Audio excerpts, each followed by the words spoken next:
Bueno, ¿cómo están? Estamos nuevamente en Encuentro Itinerante, esta vez con Paula Puebla. Vamos a hablar un poco sobre su segunda novela, El cuerpo es quien recuerda. Es su tercer libro, porque tiene una novela anterior y un libro de ensayos, y esta es una tercera gran novela, a mí me gustó mucho. Es muy original, se mete con temas que son coyunturales, pero no son los temas coyunturales que toca todo el mundo, eso es muy interesante. Y tiene un personaje que es una ucraniana.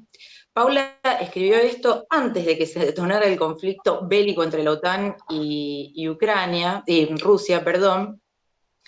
Pero bueno, me imagino que cuando terminaste la novela y viste que dijiste, bueno, acá fui una profeta, una visionaria, Sí, acá pasó algo, ¿no? acá pasó. Sí, recibí la noticia con mucha perplejidad, porque bueno, si bien es un conflicto de larga data, el conflicto entre, bueno, de territorio entre Rusia y Ucrania, pero también los conflictos de intereses entre la OTAN, como decís vos, y Rusia, la propia Unión Europea y sus injerencias ahí. Ucrania es un territorio, digamos, conflictivo más allá de lo territorial y lo geopolítico. Eh, Y bueno, cuando hice la investigación para hacer esta novela, uno de los lugares de mayor proliferación del tema del alquiler de vientres que está en la novela es en Ucrania. Y es en Ucrania no por casualidad, digamos, Ucrania es uno de los países de mayor desigualdad en esa zona, y obviamente quienes padecen más esa desigualdad son las mujeres pobres que en muchos casos tienen que acceder a alquilar sus vientres, digamos, a explotar, mercantilizar esa parte de su cuerpo para sobrevivir, digamos. Así que Ucrania digamos, sobre la mesa por el tema bélico, pero bueno, nada. Claro, sí, sí, a mí la novela me interesó también por eso, porque la leí, bueno, obviamente después de que vos la hayas escrito y cuando ya estaba el conflicto puesto sobre la mesa. Ujú. Y decía, claro, de alguna manera nos está indicando o nos está contando un poco lo que era Ucrania, porque hay como una fantasía el mal llamado mundo occidental, pero bueno, vamos a usar esa categoría para ir rápido, en que bueno, era una democracia próspera y genial, y vino Rusia a destruirla, ¿no? Hay una fantasía que tiene que ver con eso, y lo que vos planteás en Sí. la novela, que no es un problema geopolítico, sin embargo, bueno, te da la pauta de que no era precisamente un lecho de rosas, y mucho menos para las mujeres que hacen esto. Hay un Ujú. personaje, de hecho, la ucraniana, para el cual tuviste que hacer alguna investigación, que es muy interesante porque el personaje reúne condiciones que tienen que ver también con una especie de guerra santa. Es una tipa que termina haciéndose guerrillera, que piensa en términos de defensa territorial, como acá dentro de lo que es el mainstream diríamos que piensan los varones. Hay un juego muy interesante y además su bandera, digamos, no va en contra de la maternidad. Ella no dice que ser madre es incompatible, por ejemplo, con luchar por tu país. Eso me gustaría que lo amplíes un poco vos porque es muy interesante. Sí, me gustaba trenzar, digamos, cuando pensé este personaje, esta ucraniana que se dedicó gran parte de su vida a parir hijos para las mujeres pudientes de otros países. Me interesaba cómo se podía reformular todo ese padecer, porque digamos, no me interesa plantear víctimas lineales, digamos, ay, pobrecita, y que sea todo lo que te queda de una historia, sino, bueno, a ver qué vuelta se le puede dar a una mujer que atravesó esa situación durante tantos años, la de alquilar su vientre. Y acá en Argentina tenemos presente, en Argentina, en Latinoamérica, tengo muy presente la imagen de nuestras guerrilleras, ¿no? Que creyeron en su revolución y que se la jugaron por eso. Y cuando hablamos de revoluciones concretas, revoluciones de tomar las armas, revoluciones de clandestinidad, revoluciones, bueno, donde te desaparecían, te torturaban. No son revoluciones simbólicas, digamos, ni festivas. Trenzar esas dos cosas me parecía interesante. Y bueno, y Nadilla, esta ucraniana, se llevó, digo, creo que reunió esas condiciones para decir, bueno, ahora yo ya parí, yo ya hice mi trabajo, ahora quiero una restitución de mi trabajo, ¿no? Además de esa compensación económica que habrá recibido en mayor o menor medida a lo largo de los años, eh, después de 13 partos y de 13 embarazos, ella dice, bueno, acá hay algo que a mí me está faltando, hay algo que me corresponde. Y bueno, y se arma con sus compañeras, y arma una guerrilla, simplemente. Sí, es muy impresionante eso, además, a la luz del victimismo, que, digamos, el sujeto político por excelencia de estos tiempos, en algunos sectores, obviamente es la víctima, y ella, lejos, que tiene todo para victimizarse, lejos de hacer eso, toma una actitud totalmente asertiva, combativa, la verdad que está buenísimo eso. Y la contrastas con otros dos personajes, que son dos argentinas de distintas generaciones, que encarnan, sobre todo una de ellas, encarna una especie de estereotipo, algo que también se aplica a los personajes masculinos, que los dos principales que están en la novela, que me gustó mucho porque hay como una idea de que el estereotipo está siempre mal, digamos. Y bueno, hay mucho en contra de esto, hay mucho escrito en contra de esto, pero hay una idea popular en la que siempre se tiene que buscar la particularidad, la originalidad y qué sé yo, y sin embargo, vos muy hábilmente haces, por ejemplo, un progresista que vive de ser progresista prácticamente, que es algo que muchos de nosotros conocemos, y a un rosquero que tiene el estilo menemista del rosquero clásico que nosotros conocemos, y eso hace que la novela, que la trama avance más rápido, porque si te hubieses molestado en tratar de no hacer personajes, creo yo, estereotipados, te hubiese costado mucho más llegar a donde llegaste y no ganabas literariamente nada, me parece. No sé si coincidís, contame vos cómo lo pensaste. Pienso que coincido con el tema de los estereotipos, al mismo tiempo siento que sin un estereotipo de base no hay un espacio donde volcar esa singularidad. Todos somos estereotipos de algo, por más de que nos creamos únicos e irreemplazables e imprescindibles, digamos, todos nos vamos a morir, ya lo sabemos, y la vida, el mundo va a seguir girando. Eh, pero me parece que en estos estereotipos que agarro, que es, bueno, una modelo de los 90, un empresario que sobrevive a todos los gobiernos, un progresista profesional, porque es un tipo que profesionalizó su lugar en los derechos humanos, eh, por momentos están llevados casi a la sátira, te diría, ¿no? Sí, Bueno, ¿cómo puedo poner a dialogar al profesional de los derechos humanos con el empresario? Bueno, los hago hablar sobre trabajo, los hago pelearse sobre la izquierda y la derecha, sobre trotskismo y peronismo, ¿no? Como esas cosas que existen y que nos rodean, ¿no? El profesional del progresismo existe y está a la vista de todos, no hace falta correr demasiado ningún velo, están y están entre nosotros y están en ministerios. sí, Este, están entre nosotros, sí. y los rosqueros y los lobistas y qué sé yo, quizá no están entre nosotros porque se mueven en otra esfera, pero son los que determinan nuestra realidad material. Eh, En ese sentido es como, también me pareció re lindo que sea una novela política sin ser declamadamente política, digamos, no se presenta, hola, ¿qué tal? Soy una novela política, póngase serio y prepárese a llorar, o ese tipo de cosas, sino que, digamos, la política lo sobrevuela todo, calculo que por tu interés personal en el tema y tu formación y demás, pero no es es muy política la novela sin que eso sea un tema central.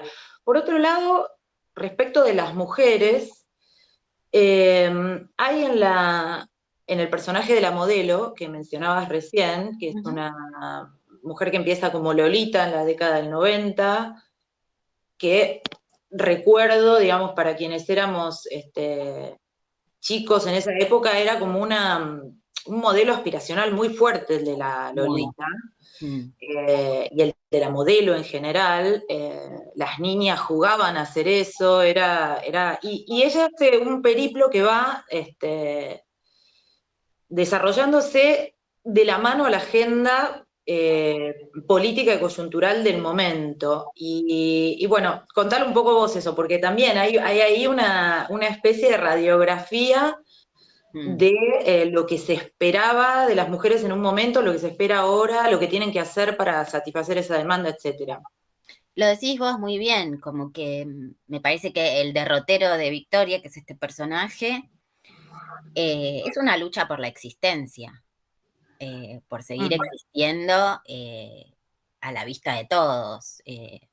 Una mujer, una chica de 13, 15, 16, 17 años que maduró o que se hizo adulta a la vista de todos, siendo baboseada por todos, siendo codiciada por todos, qué sé yo, bueno, tiene un determinado tipo de carácter y no debe ser tan fácil salirse del centro, ¿no? Entonces, lo que le pasa a Victoria es que pasan los años, el paradigma de mujer con centralidad se va corriendo y bueno, coincidentemente con el comienzo de descomposición de su cuerpo, algo que nos pasa a todas y a todos, el paradigma como que le va ofreciendo un nuevo estilo de vida, le va ofreciendo una nueva manera de pararse frente a los demás. Por eso va de Lolita a una influenciadora de las buenas conciencias, muy Con todo lo que hay en el medio. Y hay también como una reflexión sobre la belleza en el sentido de, en otra conversación que tuvimos, vos hablabas de la belleza y el talento, ¿no? Como cosas que a veces, de acuerdo a algunos activismos o qué sé yo, todos tendríamos y por ahí es sí. un poco... Para mí, por el contrario, la belleza y el talento son dos esferas antidemocráticas y a las que podemos acceder a versiones de la belleza. Podemos ir a la peluquería, nos podemos poner botox, podemos hacer cositas para vernos o para que nos vean más bellas. Podemos fingir que tenemos talento, reemplazando el talento con relaciones sociales, con rosca, con blindajes de amigos y qué sé yo, pero no todos lo tenemos. La época nos invita y un poco nos fuerza a pensar que todos estamos en situaciones de igualdad cuando la realidad demuestra de que el mundo está en un proceso de desigualdad increíble. No sé si alguna vez fue tan desigual, pero bueno, hablo por mi época. El mundo nunca fue tan desigual. Entonces, hablar de determinadas igualdades es una especie de aliciente que necesita cierta clase social para sentir que, bueno, que lo que está a su alrededor, no sé, por eso digo, el éxito de los lenguajes inclusivos, el éxito de determinadas cuestiones identitarias. Bueno, sí, nos tranquiliza pensar que si hablamos de determinada manera, la desigualdad va a desaparecer, pero digo, me parece que eso es algo del orden del pensamiento mágico.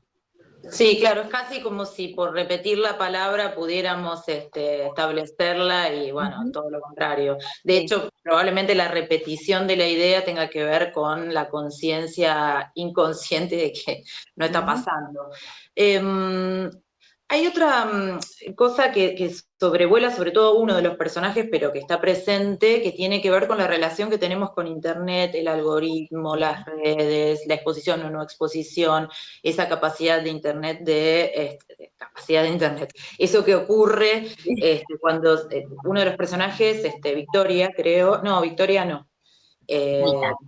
Sí, Rita en algún momento dice, bueno, ya sabe, la computadora me va a decir esto, pues estoy pensando en esto. Bueno, ¿cuál es tu visión sobre eso, tu relación con eso, tu relación como autora con el autobombo que te exige el mercado para hacer visible tu obra, que es algo nuevo, que tiene que ver con Sí. Internet? Bueno, dame un panorama sobre todo eso.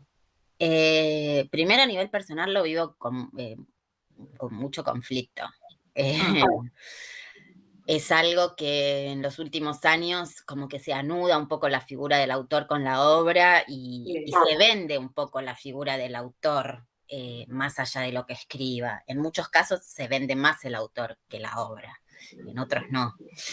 Pero digo, es algo que va muy de la mano y el uso de las redes sociales es eso, para la difusión, para la difusión de esta entrevista y qué sé yo, uno es como que pone a disponibilidad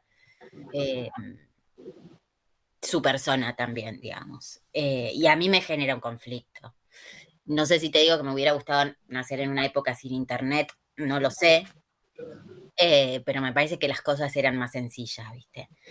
Y con respecto a internet en la novela, en la parte de Rita, me parece que, bueno, ese es un personaje que tiene como altos niveles de ansiedad y me parecía interesante llevar la internet un poquito más allá del algoritmo, porque por supuesto, nosotras ahora, no sé, mencionamos la palabra McDonald's y cuando cerremos esta ventana vamos a tener una promoción de Big Mac. Sí.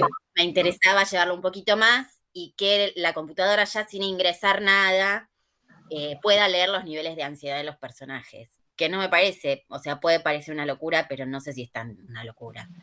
Eh, Sobre todo por esto, porque la novela está corrida un par de años para adelante, ¿no? Sí, Estamos sí, hablando sí, sí, sí. menciona al 5G, se menciona a China, la guerra con Estados Unidos por la Internet de las cosas, bueno, al compañero Julian Assange.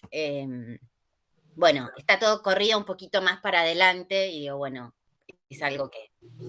Y si la viste venir con Ucrania, Sí, el chiste que hago es que mi próxima novela va a ser sobre una escritora de Berazategui que gana el Kini 6 o algún premio increíble y nunca más tiene que cocinar. muy bien.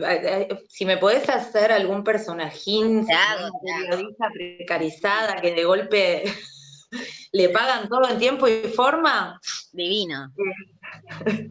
Eh, Después otra de las cosas que, digamos, tampoco me quiero meter tanto en la novela como para no ir contándola, ese es el problema que tenemos los que reseñamos o entrevistamos, que hay que siempre dejar un lugar a la Sí. intriga. Pero hay una cosa que te decía la otra vez en otra conversación, que es muy visual, eso tiene que ver, sospecho, con tu formación previa a la literatura, porque por momentos realmente decís, bueno, esto merece una serie, una película, el autor me está dando un escenario también. ¿Eso cómo lo calculás? ¿Te sale así? ¿Cómo es el proceso creativo con eso? Me sale así, tengo formación en diseño, o sea, tengo una formación proyectual, eh, y necesito ver las cosas. Entonces, mis historias en general van avanzando por escenas. Me sale así, lo necesito de algún modo. En alguna época, para una vida en presente, me había hecho unas escaletas con colores en una planilla Excel, así como muy esquemática, pero era lo que yo necesitaba para verlo y poder avanzar. En este caso no fue tan esquemático, pero voy pensando escenas. Creo que es algo que me quedó. Yo también trabajé en televisión, entonces la lectura de guiones y de pensar los decorados y los armados de cámara y qué sé yo, me sirve para esto, ¿no? Entonces, bueno, digo, ¿dónde se va a dar esta conversación? Bueno, que se dé en un living, en un country, y ahí contar todo lo que hay dentro del country, qué sé yo. Esto se va a dar en un restaurante de determinada manera, que puede ser un restaurante al que fui que me gustó, porque me parecía, bueno, eh, me parece que el ambiente los decorados, digamos, te sirven y pueden parecerse, como vos alguna vez me dijiste, a objetos personajes, ¿no? Como los lugares como personajes, Sí. como eso interviene. Sí, eh, sí, sí. En la novela anterior había algo con los lugares. Para mí el sur de la ciudad directamente era un personaje más, o algo como una latter de la protagonista, y con los colores. mm, En esta está menos presente por ahí lo del color, pero hay un momento, por ejemplo, en el que no sé cómo fue eso, cómo lleva, digamos, ¿se te escapaban los personajes en algún momento? ¿Se te empezaban a ir un toque de las manos y a vivir de acuerdo a lo que ya eran solitos? ¿Hay como sí, momentos con eso? sí, me parece que hay una cosa de que en algún momento se sueltan, se van de las riendas de uno y empiezan a pedir. Por lo menos esa es mi sensación. el texto te empieza a tirar para lugares y esos lugares a los que tira muchas veces vos no los pensás, no los tenés definidos de antemano y se van dando con la escritura a medida que vas encontrando la voz de los personajes, porque para mí las voces no están construidas desde la página 1, por ahí los encontrás en la página 50. Decir, bueno, así tiene que hablar este personaje, con este tipo de expresiones, con estas aseveraciones, tiene que tener estas dudas. Después el trabajo es, una vez terminada la novela, volver a esas 50 páginas anteriores y emparejar, ¿no? Y lijar y pulir ahí, pero sí, en el caso de Rita y Héctor, que es su pareja y qué sé yo, también es como que es un vínculo que fue encontrando su propio ritmo con el pasar de las hojas, ¿no? Sí, hay algo ahí con el rojo en un momento que él tiene, no contemos demasiado, pero recuerden que hay algo con el rojo y también recuerden Productores, que es una novela muy visual, yo la quiero ver, la quiero ver en la pantalla. No, pero realmente tiene un caudal visual re lindo y por otro lado hay también un nivel de detalle que se traduce sobre todo en lo visual, relacionado a los distintos lugares que los personajes transitan, que un poco nos abre puertas de mundos que no conocemos del todo y que tienen una carga simbólica muy grande, por ejemplo, Nordelta, o al contrario, un típico departamento de San Telmo, donde el personaje, bueno, vos crees en la capacidad narrativa de los lugares y elegiste, digamos, lo pensaste bien eso, lo Sí, calculaste. sí, creo en esa capacidad narrativa y un poco volviendo también a esto que me decías del el tema estereotípico, ¿no? Bueno, un Sí. country. Yo no sé cómo son todos los countries. Por ahí entrega uno, digo, bueno, deben ser todos iguales, porque la gente que elige vivir en esos lugares, digo, debe querer la iglesia a determinados metros, el pasto cortado de una manera, los chicos deben tener monopatines porque ya les da paja caminar, o sea, como que debe haber como... eh, sí, hay una narración dentro de un country y después está la narración de lo que está afuera del country, Sí, que sí, es igual afuera de todos los countries, ¿no? sí, El, sí, sí, sí, ese contraste, sí. el barrio bajo que se inunda con el sulky, el chaperío de toda gente que trabaja dentro del country, ¿no? Entonces que hay personas que viven en ese contraste permanentemente, a diario, digamos. Sí, también está bueno eso que, digamos, si bien la novela tiene un mundo reducido en un punto que es el de los protagonistas, se ramifica un montón.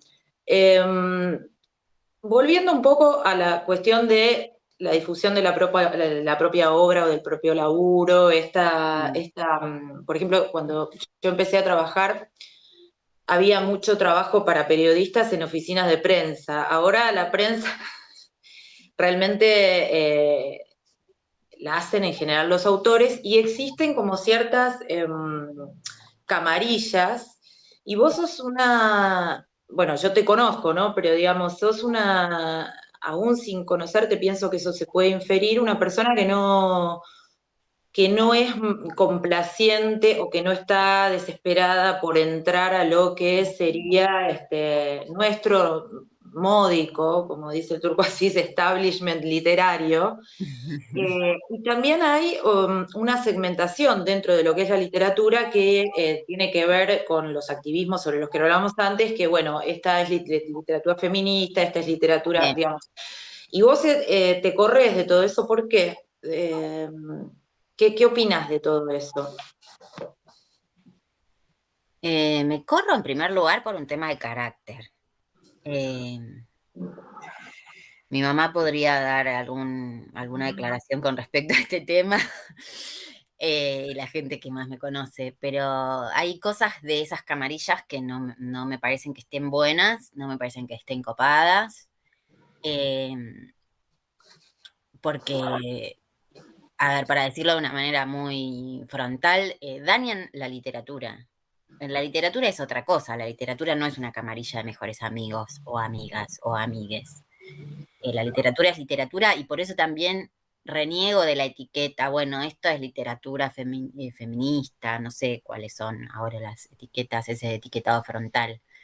Eh, Digo, cuando hablamos de leamos autoras, ¿por qué tenemos que leer autoras? Leamos la literatura. Bueno, después vemos quién la escribió, qué sé yo. Me parece que hay mucha pavada y el tema de las camarillas es muy dañino y muy perjudicial porque hay autores y autoras muy talentosísimos que al verse por fuera de estos lugares no logran que su obra circule. Entonces, la camarilla, así como te da un lugar, si vos sos obediente y si sos sumiso y tenés ese tipo de personalidad complaciente y no tenés ningún problema en ir con la corriente, te pone en un lugar maravilloso. Ahora, si no estás dispuesto a entregar todo eso, tiene el poder, aunque módico, tiene el poder de que tu obra fracase, digamos, fracase incluso en términos de venta. O sea, no, bueno, este libro que salió a mí no me gusta, o el escritor o la escritora, o no sé qué, no va a ser reseñado. Y ese libro no se reseña y no se vende, y ese escritor o escritora, bueno, va a liquidación. Sí, inmediatamente. O tiene que esperar que lo redescubran en el futuro, de, digamos, apostar a eso, una especie de... Sí. También hay una especie, yo creo que coincidís hablándolo con Ariana Harwicz, que tiene en común con vos esta cuestión Mm, de renegar de los motes literatura femenina, ni siquiera feminista, ¿no? Digamos, mm, sí. por qué el género debería, bueno. Ella en alguna entrevista que hicimos me decía que piensa que todo eso está como destinado a perecer muy rápidamente, digamos, que todo lo que está pensado en función muy, digamos, está muy atado a una coyuntura, que por otro lado la coyuntura siempre es una hegemonía que sustituyó una hegemonía anterior, digamos, Ujú. ¿vos coincidís en que si vos te ceñís, digamos, al manual de la coyuntura actual, probablemente tu obra pase al olvido rápidamente? Sí, absolutamente. Volviendo al tema de la moda, que yo tengo Sí. formación en moda y en diseño, sí. Tipo, el jean Lo tiro relacionás a la bajo. moda, pero pensás que es como una idea. Absolutamente, el jean tiro bajo funcionó cuántos años. Un día apareció una famosa con un jean tiro alto, bueno, listo, tiraste todos tus pantalones y te empezaste a comprar los otros. Digo, ahí hay una reconversión, porque la moda lo que tiene es esta posibilidad de reinventarse. Y volviendo ahora a la novela, Victoria, esta ex modelo, bueno, que fue Lolita, fue figura, tapa de revista, bueno, ahora se hizo influenciadora de las buenas conciencias porque eso es lo que vende. Entonces, estar a disponibilidad del mercado permanentemente, no sé cuánto tiene que ver con la literatura, eh, porque quizá estar al revés del mercado sea lo más literario. Y esto es raro, mientras te lo digo, me parece raro porque a la vez soy consciente del libro, del lugar en el que salió y qué sé yo, y de que por supuesto quiero que circule, digo. Em, pero coincido con Ariana con esto de que hay posiciones que perecen y que o se reinventan en la posición que sigue, ¿no? O bueno, quedan olvidados y no sé. Al mismo tiempo, es un problema ese. Escuchándote, pienso que es un problema porque, por ejemplo, Juan Filloy, que es mi escritor favorito, era un juez cordobés que escribía para sus amigos, se autoeditaba y decía, qué sé yo, 50 ejemplares, los distribuía y chau. Después lo redistribuye, antes de morirse ya, digamos, bueno, editó de otra manera, pero él creía que es una posición muy difícil, que, digamos, con que lo leyeran unos cuantos Ujú. elegidos ya estaba. Pero al mismo tiempo, yo pienso que, digamos, te edita una editorial, tenés que responder y querés vender, digamos, no sé cómo vos, en lo personal, vos cómo transitas esa Mira, relación. mi interés es que lo que yo escribo rompa la barrera de los amigos. Bien. Obviamente me interesa que me lean los amigos, porque tengo pocos y los trato de elegirlos bien y trato de que me elijan. Pero mi interés es que saltear esa barrera, porque me parece que también puede ser la barrera de la autoindulgencia, ¿no? Como, bueno, me leyeron los que me quieren, que son los que van a decir que tal vez todo maravilloso, pero bueno, yo quiero que me lea un desconocido, me quiero cruzar con alguien en el colectivo y que esté leyendo mi libro, o alguien inesperado, o alguien que no lee literatura, que bueno, que por ahí se compra 2 libros en el año, bueno, que uno sea el mío, eso para mí es como verdadera circulación. Llegar a un lugar donde no tenés influencia afectiva, me parece, Ideal. sí. Ideal. Bien.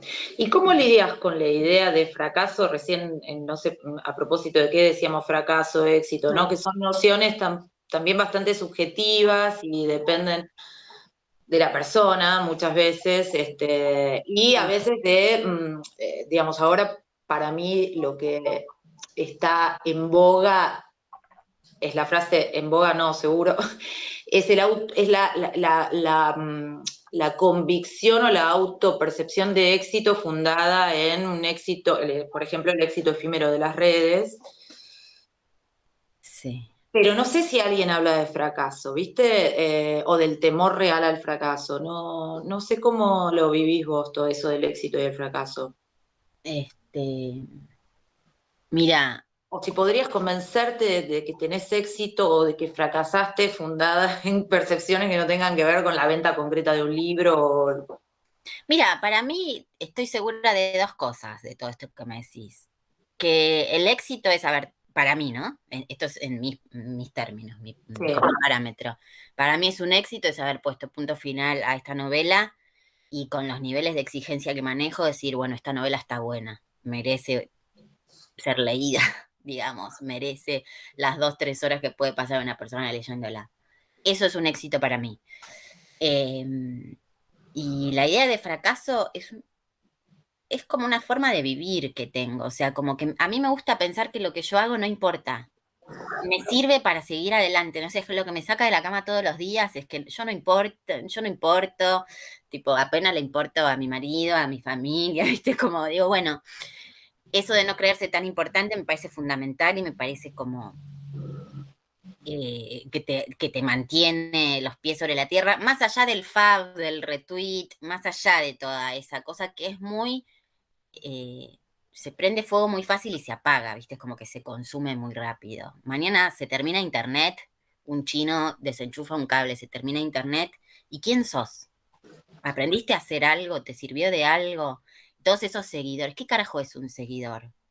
Es un número que aparece en un lugar y que un día no está más y que no sabes ni quién es. O sea, me parece que todo eso hay que darle una dimensión. Lo que pasa que en los discursos de exitismo, que nos rodean y que son los que imperan con esta hegemonía que decís, hablar de fracaso está obturado. O sea, yo me siento una fracasada la mayor parte del tiempo, con pequeños flashes de, uy, mira, le está yendo bien a esto, uy, mira qué linda que salió esta entrevista, uy, mira, salí bien de pelo en esta foto. O sea, mi vida, digamos, mi media es sentirme parte de ese fracaso con pequeños picos de saltos. Mm. los momentos y no al revés. Yo pienso que hay gente que vive al revés y digo, chau.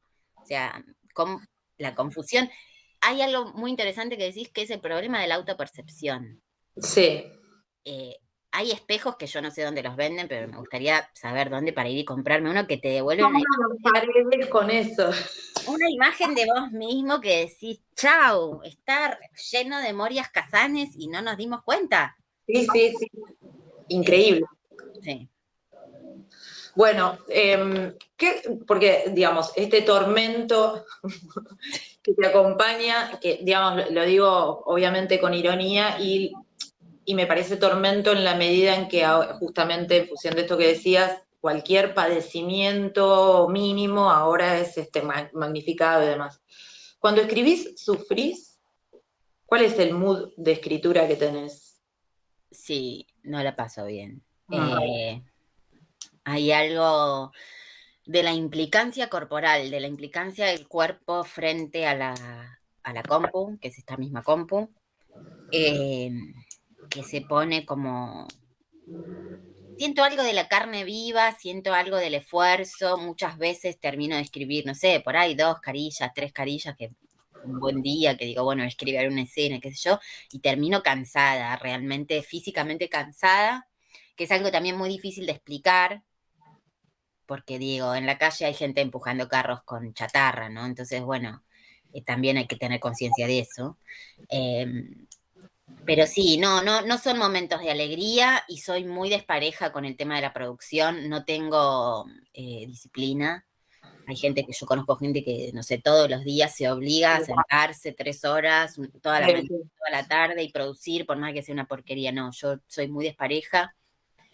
Escribo, mientras hago, escribo, digo, entre comillas, ¿no? Imagino esas escenas, imagino algún intercambio mientras cocino, mientras pongo lavarropa, mientras cuelgo la ropa, mientras hago otras cosas, porque sentarme a la compu sin tener más o menos en claro lo que quiero escribir me genera una angustia terrible. Ajá. Mm. Lo he intentado para sumar disciplina y no puedo porque me genera angustia y tener una hoja en blanco que te está esperando ahí con su cursor la No tierra. lo necesitas cocinarlo antes mentalmente. Exacto, exacto. Mm. ¿Y no tenés, a la inversa de eso, que yo creo que todos los que escriben lo tienen, incluso yo que escribo notas y que nunca podría hacer literatura, pero no tenés momentos de gran placer equivalentes a los de ese dolor cuando salió bien, cuando esa línea, esa frase, esa página, me decías, obviamente ese libro ya es eso ni hablar, pero no tenés en la cocina de los libros momentos de onanistas, de Sí, releer, sí, sí.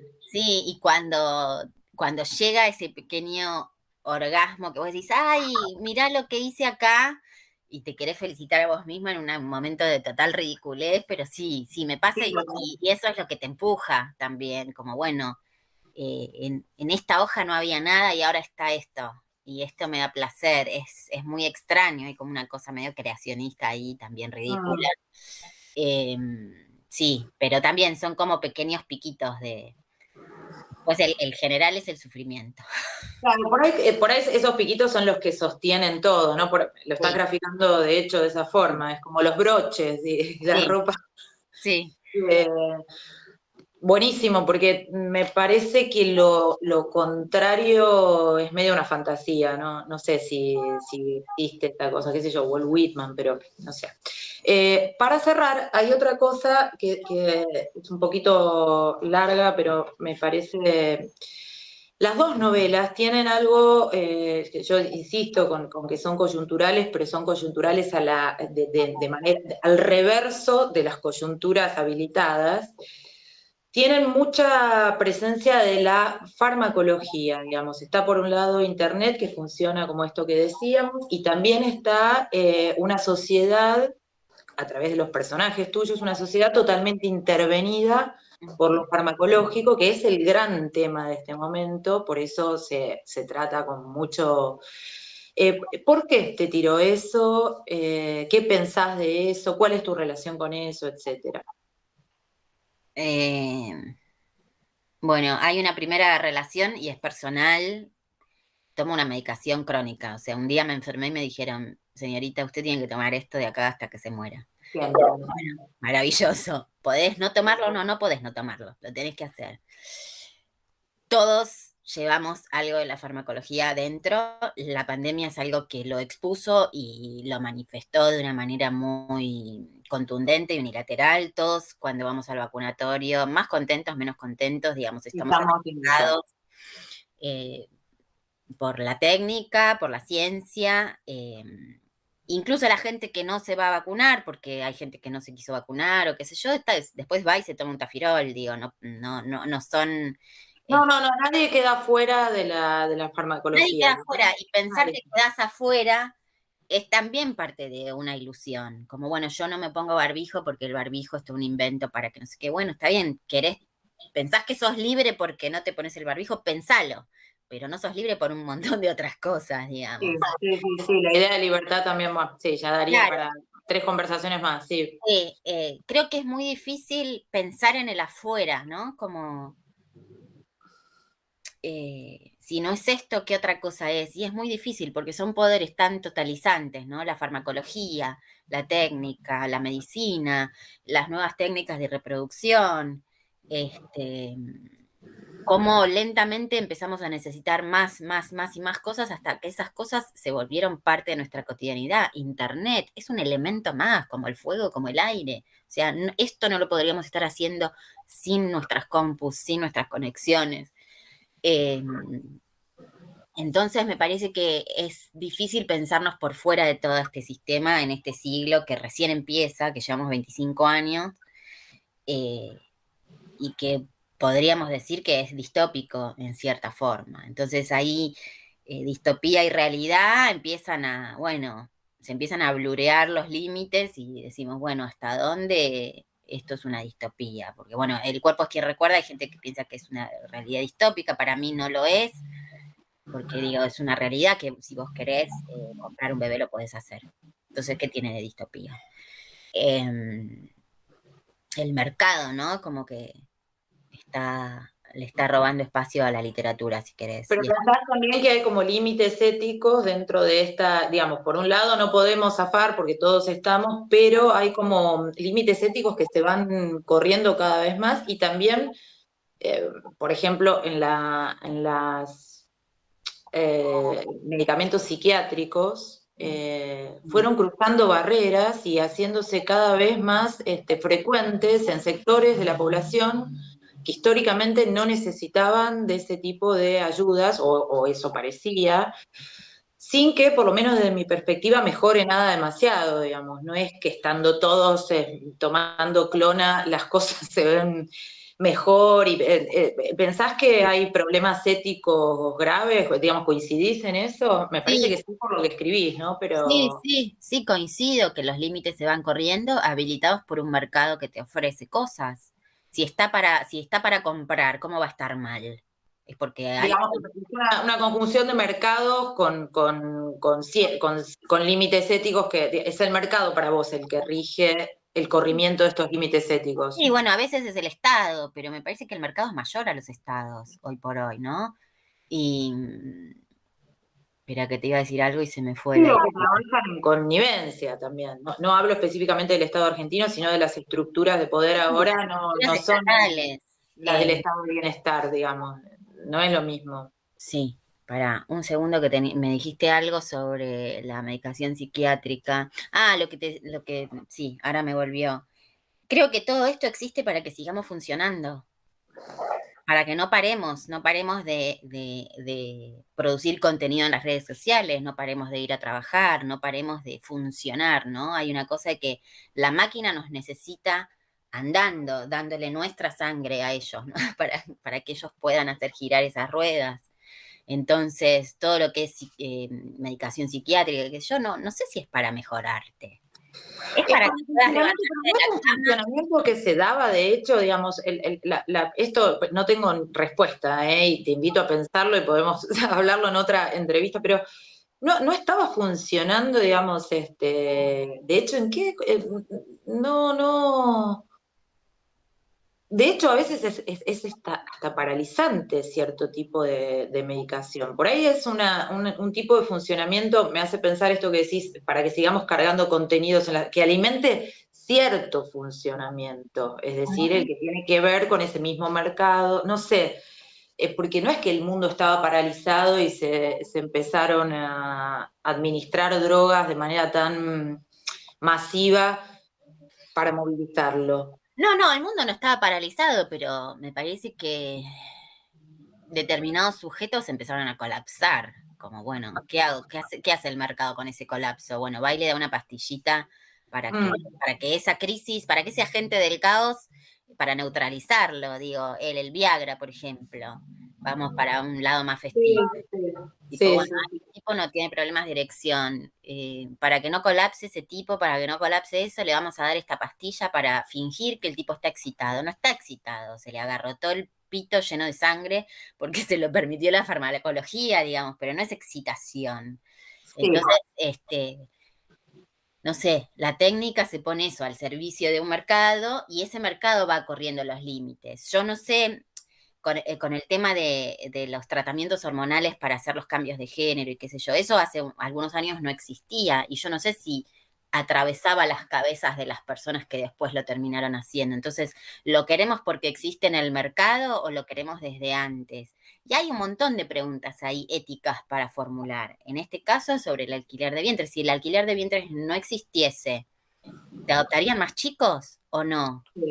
Me parece que hay preguntas que, como vos decías al comienzo, están habilitadas por la coyuntura, pero que no se hacen porque ponen en crisis a la coyuntura, no le dan un abrazo a la coyuntura. Entonces, No, de hecho la agreden en muchos casos, que es lo interesante, y por eso el libro va medio a contramano de... ¿Qué opinión te merece la literatura del yo, toda esta cosa que floreció, digamos, es más vieja que la mierda, pero en la pandemia empezó a tener como mucha importancia el diario, y te cuento cómo me encerré, y qué sé yo, ese tipo ¿te ves escribiendo alguna cosa en ese plan, contando no, tu porque cotidianidad y... no, mi vida es muy poco interesante, es una vida común y ¿qué voy a contar que le pueda interpelar a No te alguien? daría placer contarlo tampoco, digamos. No, no me daría placer, no me da placer ni hablarlo con la psicóloga, así que, no sé, me parece que hay esferas que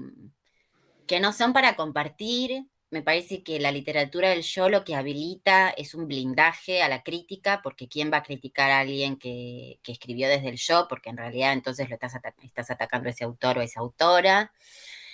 Y me parece que también es producto de la atomización social que hay, ¿no? Donde es un sálvese quien pueda, y en ese sálvese quien pueda, en vez de apelar a los relatos colectivos o qué sé yo, bueno, te cuento eso, te cuento que me corté con mi novio y que me puse triste y aprendí a bordar, qué sé yo, no sé, está bien si una persona lo hizo, pero yo no tengo por qué enterarme porque a mí no me interesa. Eh, hay, hay pocos casos, yo no es una literatura a la que recurra, pero cada tanto leo algo y cada tanto me llevo alguna sorpresa. Pero no es lo que a mí me interesa leer y mucho menos escribir. Para nada.